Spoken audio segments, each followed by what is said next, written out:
বিসমিল্লাহির রহমানির রহিম। পূর্তপ্রকার লিখেছেন ঈশ্বরচন্দ্র বিদ্যাসাগর। তো একদিন আশ্রয়দাতা আমায় বলিলেন, এ সময় অনেক লোক বাগদাদ যাইতেছে, স্বদেশে প্রতিগমনের পক্ষে আপনি ইহা অপেক্ষা অধিক সুবিধার সময় পাইবেন না। তো একদিন আশ্রয়দাতা আলী ইবনে আব্বাসকে বললেন যে এই সময় ডেমাসকাস থেকে বহু লোক বাগদাদে যাচ্ছে, তো আপনি স্বদেশে ফিরে যাওয়ার জন্য এর চেয়ে আর ভালো সময় পাবেন না। আমি সমর্থ হইলাম, অর্থাৎ আলী ইবনে আব্বাস রাজি হলেন। আমার সঙ্গে কিছুমাত্র অর্থ ছিল না, লজ্জাবশত আমি তাহার নিকট সে কথা ব্যক্ত করিতে পারিলাম না। তো আলী ইবনে আব্বাসের নিকট কোনো অর্থ ছিল না, তিনি লজ্জার কারণে সে কথা ওই ব্যক্তির নিকট বলতে পারলেন না। তিনি আমার আকার প্রকার দর্শনে তাহা বুঝিতে পারিলেন, কিন্তু তৎকালে কিছু না বলিয়া মৌন অবলম্বন করিলেন। তো তিনি আলী ইবনে আব্বাসের ভাবভঙ্গি দেখে বুঝতে পারলেন যে তার কাছে কোনো অর্থ নেই। তিনি সেই মুহূর্তে কিছু না বলে কিছুক্ষণ নীরবতা পালন করলেন। তিনি আমার জন্য যে সমস্ত উদ্যোগ করিয়া রাখিয়াছিলেন, প্রস্থান দিবসে তাহা দেখিয়া আমি বিস্ময়াপন্ন হইলাম। অর্থাৎ আলী ইবনে আব্বাসের আহ, আহ, যে বিদায়কালে যে সমস্ত উদ্যোগ গ্রহণ করা হয়েছিল তা দেখে তিনি খুবই বিস্মিত হলেন। একটি উৎকৃষ্ট অশ্বে সুসজ্জিত হইয়া আছে, আরেকটি অশ্বের পৃষ্ঠে খাদ্য সামগ্রী স্থাপিত হইয়াছে, আর পথে আমার পরিচর্যা করিবার নিমিত্ত একজন বা একটি ভৃত্য প্রস্থানার্থে প্রস্তুত হইয়া রইয়াছে। তো যখন আলী ইবনে আব্বাস বিদায় নিচ্ছেন বা চলে যাবেন, তখন তার জন্য একটা সুসজ্জিত ঘোড়া এবং একটি ঘোড়ার পৃষ্ঠে খাদ্য সামগ্রী রাখা হয়েছে, এবং পথে তার পরিচর্যা করার জন্য একজন চাকরও রাখা হয়েছিল। প্রস্থান সময় উপস্থিত হইলে, অর্থাৎ বিদায়ের সময় উপস্থিত হইলে, বা সেই দয়াময় সদাশয় আশ্রয়দাতা আমার হস্তে অর্থাৎ তার হাতে একটি স্বর্ণ মুদ্রার থলি দিলেন এবং আমাকে যাত্রীদের নিকটে লইয়া গেলেন।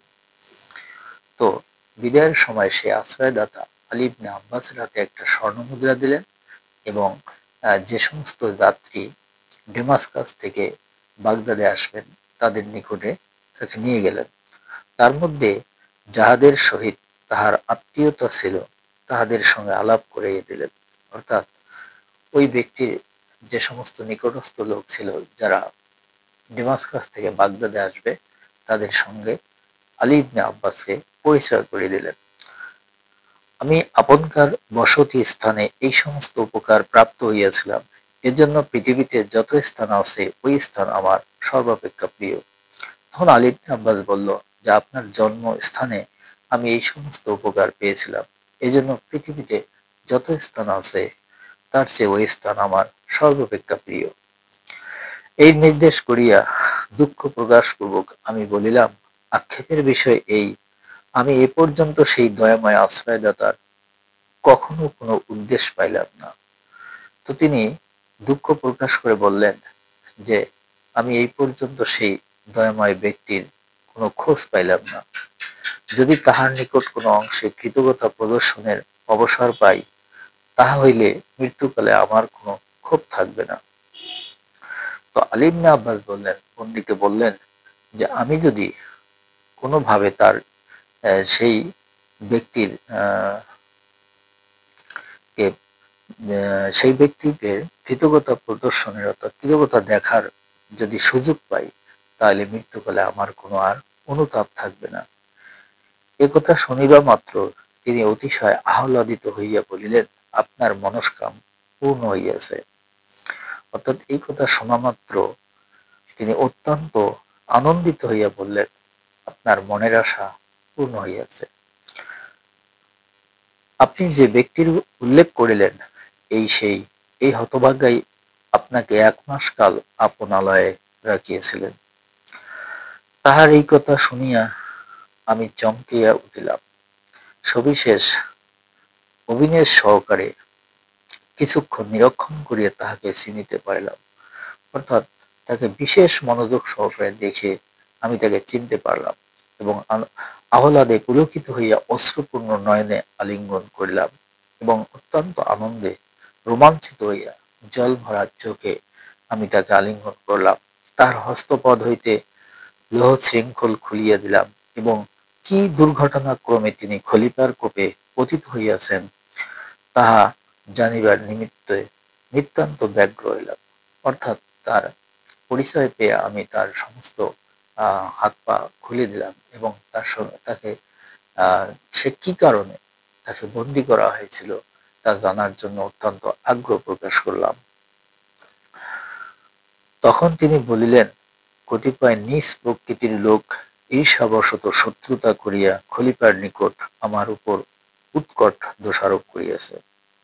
তখন ওই বন্দী বললেন, কিছু সাই নিশাচার অর্থাৎ দুষ্প্রকৃতির লোক ঈর্ষাবশত অর্থাৎ হিংসাবশত শত্রুতা করিয়া খলিফার কাছে আমার কঠোর দোষারোপ করেছিলেন। তজ্জন্য তদীয় আদেশক্রমে অর্থাৎ সেজন্য তার আদেশক্রমে হঠাৎ অবরুদ্ধ ও এখানে আনিত হইয়াছে। তার আদেশক্রমে আমাকে বন্দী করা হয়েছিল এবং এখানে নিয়ে আসা হয়। আমার উপর আনিত হইয়াছে। আসিবার সময় স্ত্রী পুত্র কন্যাদিগের সহিত দেখা করিতে দেয় নাই। অর্থাৎ যখন আমাকে বন্দী করে নিয়ে আসা হয় তখন আমার স্ত্রী পুত্র কন্যার সহিত কার সঙ্গে আমাকে দেখা করতে দেয়নি। বোধ করি আমার প্রাণদণ্ড হইবে, অর্থাৎ মনে হয় আমার মৃত্যুদণ্ড হইবে।